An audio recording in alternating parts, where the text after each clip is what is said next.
मेरे प्यारे प्यारे दोस्तों, एक बार फिर आप सभी का स्वागत है आपके अपने यूट्यूब चैनल एडन बुक में। आज मैं बात करने जा रहा हूँ वीडियो एग्ज़ाम के बारे में, या जो नई वैकेंसी वीडियो की आई है उसके बारे में। जैसा कि आपको पता है कि वीडियो का री एग्ज़ाम 26-27 जून को होने जा रहा है, और जो वीडियो की नई वैकेंसी आई है इसका भी एग्ज़ाम करीब 3 से 4 महीने के बाद कंप्लीट होने की पूरी संभावना है। तो वीडियो का जो एग्ज़ाम है उसमें हिंदी नॉलेज, जनरल इंग्लिश और जनरल इंटेलिजेंस से रिलेटेड कुल 150 क्वेश्चन पूछे जाएंगे, जिसमें से एक सब्जेक्ट आता है हिंदी। हिंदी में कुल 50 नंबर के क्वेश्चन 50 क्वेश्चन 100 नंबर के पूछे जाएंगे, यानी प्रत्येक क्वेश्चन 2 नंबर का होगा।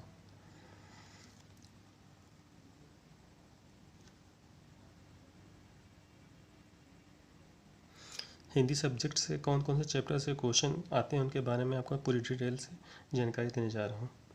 जैसा कि हम मेरी स्क्रीन पर देख पा रहे हैं कि समास, संधियाँ, कारक, विलोम, रस, अलंकार, वाक्यों के लिए शब्द निर्माण, वर्तनी, वचन, पर्यायवाची, तत्सम एवं तद्भव, वाक्य संशोधन, लोकोक्तियाँ, मुहावरे और त्रुटि से संबंधित अनेकार्थी शब्द। ये वो टॉपिक है जिनसे वीडियो के एग्ज़ाम में क्वेश्चन आते हैं।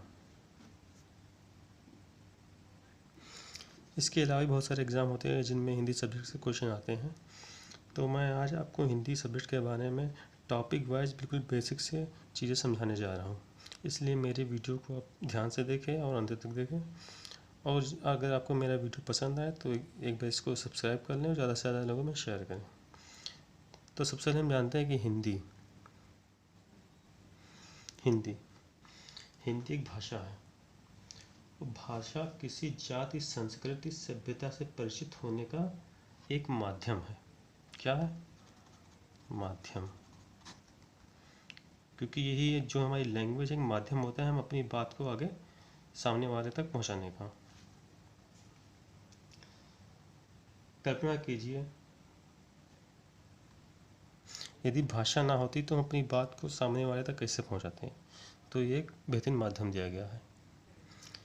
किसी भाषा का साहित्य अपने समाज का अंग ही नहीं, वह उसका स्मारक भी है, क्योंकि इतिहास और समाज के बदल जाने पर भी स्मारक नहीं बदला करते। तो मेरी बात समझ रहे होंगे कि हिंदी कितनी महत्वपूर्ण है। और पूरे भारतवर्ष में उत्तर भारत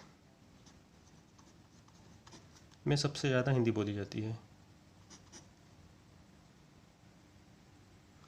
हमारे संविधान की 8वीं अनुसूची, कौन सी? 8वीं अनुसूची के अंतर्गत कुल 22 प्रादेशिक भाषाओं का उल्लेख किया गया है। कितनी भाषाएं? ये क्वेश्चन अक्सर पूछ लिया जाता है। 22 भाषाएं, इनको आप नोट कर लीजिएगा,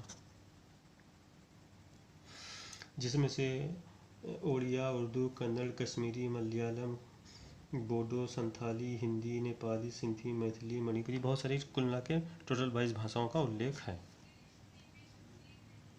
अक्सर एक क्वेश्चन पूछ लिया जाता है कि भारत के 8वीं सूची में कितनी भाषाओं का उल्लेख किया गया है, तो याद रखिएगा 22। हिंदी के बारे में बताने के लिए बहुत कुछ है, उसके लिए मैं पूरा एक वीडियो कंप्लीट करके दे दूंगा, आप उसको देख लीजिएगा। लेकिन आप सीधे आते हैं अपने चैप्टर पे। हमारा पहला चैप्टर है समास।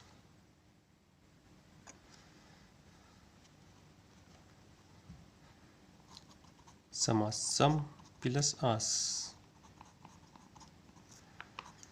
इन दो शब्दों से मिलकर बना है समास शब्द। सम का अर्थ होता है पास, और आस का अर्थ होता है बैठाना, यानी पास बैठाना। यानी दो या दो से अधिक शब्दों को पास लाकर बैठाने का नाम ही समास है। इतना तो आप लोगों को समझ में आ गया। दो शब्दों को पास लाकर जोड़ देना, पास लाकर बैठा देना, उनसे जो नया शब्द बनेगा वही समास है। ठीक, अब बात करते हैं समास के भेद।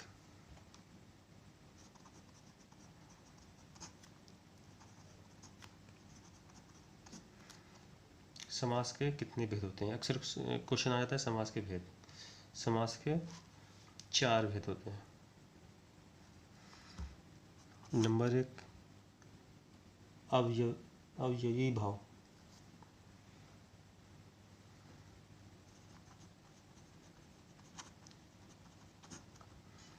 नंबर 2 होता है तत्पुरुष।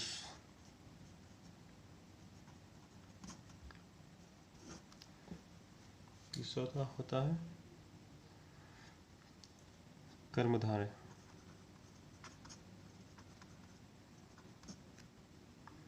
और इसे दिगु।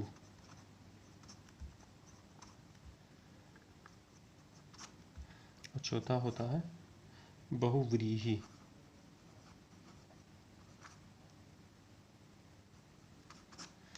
तो समास के कितने भेद होते हैं? 4। एग्जाम में क्वेश्चन पूछ लेता है कि समास के कितने भेद होते हैं। आपके पास ऑप्शन रहेगा 4, 6, 8, 10 जो भी रहेगा, तो उसमें आप जो कि 4 का ऑप्शन है तो वही आपका आंसर सही रहेगा। तो इस चीज़ को आप ये नोट कर लीजिएगा। अवयवी भाव, जिस समास में पहला पद प्रधान हो, यानी कि पहला पद ही क्या हो? प्रधान, तथा वह क्रिया विश्लेषण अवयवी हो, उसे अवयवी भाव कहते हैं। जैसे यथाक्रम, यानी क्रम के अनुसार।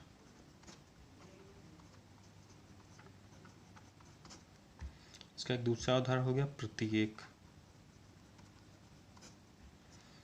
यानी कि एक एक के प्रति।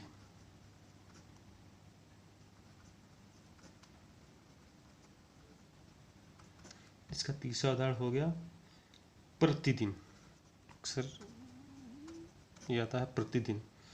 कौन इस प्रतिदिन इस तरह के एक आपसे शब्द दिए पूछा जाएगा इसमें कौन सा भाव है, यानी कि दिन दिन। इसके उदाहरण अवयवी भाव के। तो याद रखिएगा, जिस समास में पहला पद प्रधान हो तथा वह क्रिया विश्लेषण अवयवी हो, उसे अवयवी भाव समास कहते हैं। अब बात करते हैं तत्पुरुष। तत्पुरुष, जिस समास में पूर्व पद गौण और उत्तर पद प्रधान हो, उसे तत्पुरुष समास कहते हैं। कारक चिन्हों के अनुसार इसके कुल 6 भेद होते हैं। कितने भेद होते हैं? 6 भेद। याद रखिए, तत्पुरुष समास कितने भेद होते हैं? 6 भेद होते हैं।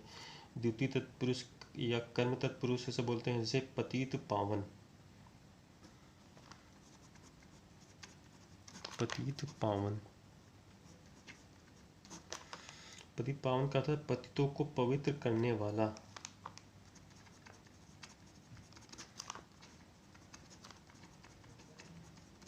पवित्र करने वाला। या एक इसका उदाहरण स्वर्ग प्राप्त करने वाला। इसी तरीके से होता है तृतीय तत्पुरुष, करण तत्पुरुष। इसका उदाहरण तुलसी कृत, तुलसी द्वारा कृत। चतुर्थ होता है यशाहुति, यज्ञाहुति, यज्ञ के लिए आहुति। सभा भवन, सभा के लिए भवन। तो ये चीज़ रखें, ये सब सारी चीज़ें तत्पुरुष समास के अंतर्गत आती हैं।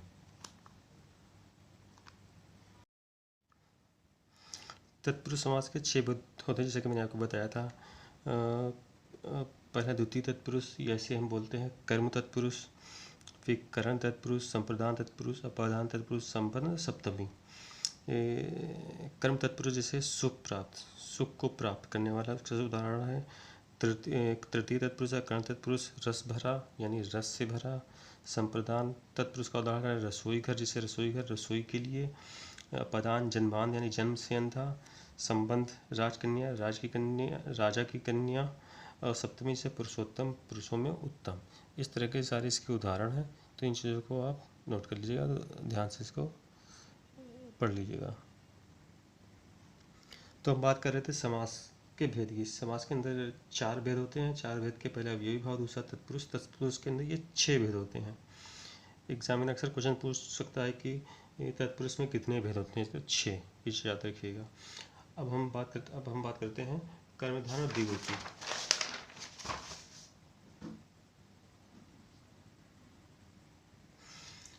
कर्मधारय, कर्मधारय का प्रथम पद विशेषण और दूसरा विशेष अथवा संज्ञा होता है। यानी कि इसका प्रथम पद जो होगा वो विशेषण और दूसरा पद संज्ञा, विशेष अथवा संज्ञा होगा। जैसे नीलाम्बुज, नीला अंबुज, महादेव, महान जो देव। जिससे मैंने इसमें बताया आपको कि प्रथम पद विशेषण और दूसरा विशेष अथवा संज्ञा होता है। यानी कि नीलाम्बुज में नीला विशेषण है और अंबुज यानी संज्ञा है। मतलब नीला अंबुज, महादेव में देव एक संज्ञा है और महान जो देव। तो ये इसके एक उदाहरण है। इस तरीके से जो भी आपके एग्जाम में क्वेश्चन है तो अब याद रखिएगा वो कर्मधारय है।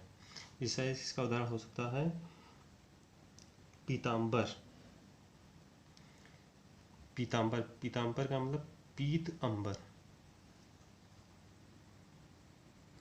कर्मधारय की दूसरी परिभाषा यह भी है कि जब इस समास में एक शब्द उपमान, क्या हो, उपमान, और दूसरा शब्द उपमेय, तब भी वह कर्मधारय समास होता है। जैसे चंद्रमुख, चंद्रमा के सदृश मुख।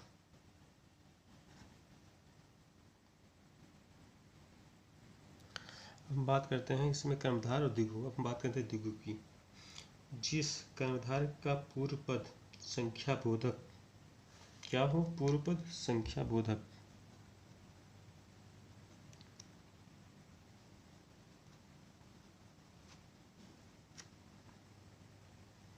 उसे द्विगु समास कहते हैं। क्या कहते हैं? द्विगु समास। जिसका पूर्व पद संख्या बोधक हो उसे द्विगु समास कहते हैं। याद रखिएगा। जैसे त्रिकोण,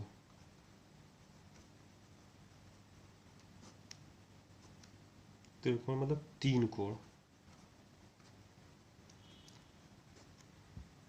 संख्या बोधक, जिसका प्रथम पूर्व पद संख्या बोधक हो, यानी कि ये संख्या बोधक। त्रिकोण मतलब एक तीन कोण, यानी कि संख्या को बता रहा है। इसका दूसरा उदाहरण है दोपहर, यानी कि दो पहरों का समाहार।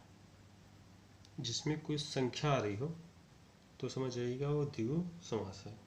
या इससे हम बोल सकते हैं निर्जीव चीज़ें आ रही हो, क्योंकि तीन कोण, दो पहर, या एक इसका उदाहरण हो गया त्रिलोक, तीन लोकों का समाहार, चार दिशाएं, इस तरीके से चतुर्युग, चार युगों का समाहार। तो ये सारी चीज़ें एक तरीके से निर्जीव चीज़ों को व्यक्त कर रही हैं, और जिसमें भी संख्याओं का बोध हो समझ जाइएगा आप लोग कि वो द्विगु समास है।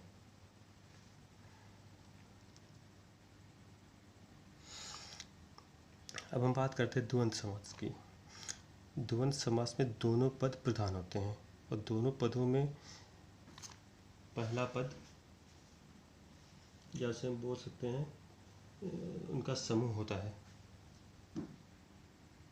एक बार फिर से नोट कर लीजिए, इस समास में दोनों पद प्रधान होते हैं, यानी कि दोनों पद प्रधान है और समस्त पदों में दोनों पद संज्ञा अथवा उनका समूह होता है।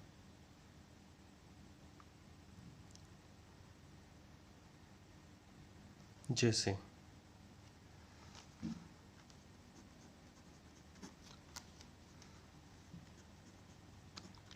माता पिता, यानी कि इसमें माता और पिता दोनों पद प्रधान है। तो इसको हम कह सकते हैं माता और पिता है, माता या पिता।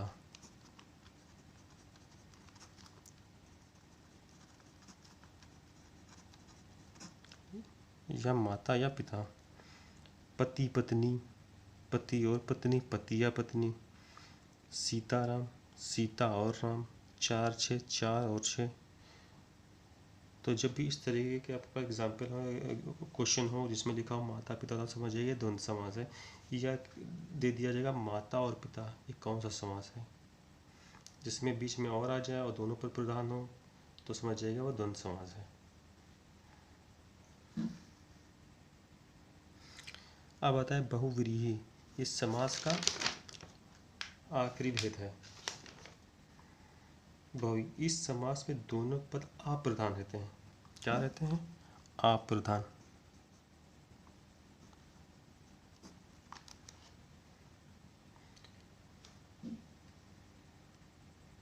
और इसमें कोई सांकेतिक अर्थ अथवा अन्य पद प्रधान रहता है। समझिए, इसमें इस समास में दोनों पद अप्रधान होते हैं और कोई सांकेतिक अर्थ अथवा अन्य पद प्रधान रहता है। बहुव्रीहि द्वारा निर्मित समस्त पदार्थ विश्लेषण का कार्य करते हैं। ठीक,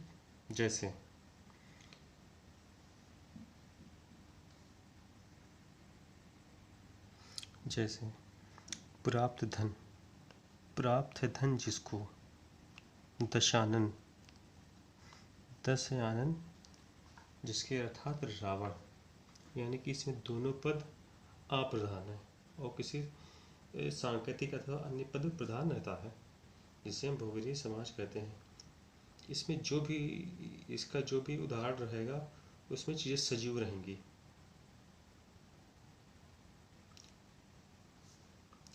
दिगु में निर्जीव और बहुव्रीहि में सजीव, ये दो चीज़ आप याद रखिएगा। इससे आपको इसका क्वेश्चन को सॉल्व करने में आसानी रहेगी। जैसे एक इसका उदाहरण हो सकता है लंबोदर।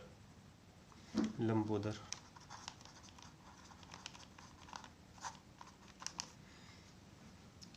लंबा है उदर जिसका अर्थात गणेश।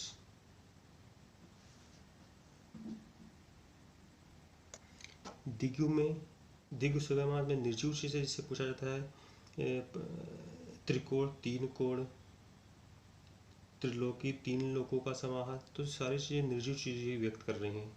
त्रिकोण, तीन कोण, पांच पालों का समाहार, चार युगों का समाहार, इस तरह के इनके उदाहरण हैं। और बहुव्रीहि में सारी चीज़ें सजीव होती है। जैसे दत्त चित्त, दिया गया चित्त जिसके द्वारा। प्राप्त धन, प्राप्त है धन जिसको। निष्कर्म, नीच है कर्म जिसके। मतलब इसमें भी जो भी उदाहरण दिए, जिसमें जो भी चीज़ें दर्शाई जा रही हैं वो सजीव चीज़ों के लिए दर्शाई जा रही हैं। दशानन, दशानन जिसके अर्थात रावण। रावण कोई वस्तु नहीं है। चक्रधर, चक्र धारण करता है अर्थात विष्णु। तो ये सारी चीज़ें सजीव हैं। तो दो चीज़ याद रखिएगा, निर्जीव चीज़ों के लिए दिगु, सजीव के बहुव्रीहि। अगर आपको ये मेरा वीडियो पसंद आया तो इसे ज़्यादा से लाइक करें और सब्सक्राइब कर लें। इसके बाद मैं आपको अपने अगले नेक्स्ट वीडियो में आपको मैं इसके नेक्स्ट टॉपिक के बारे में आपको बताऊंगा। और हर चीज़ मैं बिल्कुल बेसिक से बता रहा हूँ, इसलिए आप मेरे वीडियो को ज़्यादा से ज़्यादा लाइक करते रहें। धन्यवाद।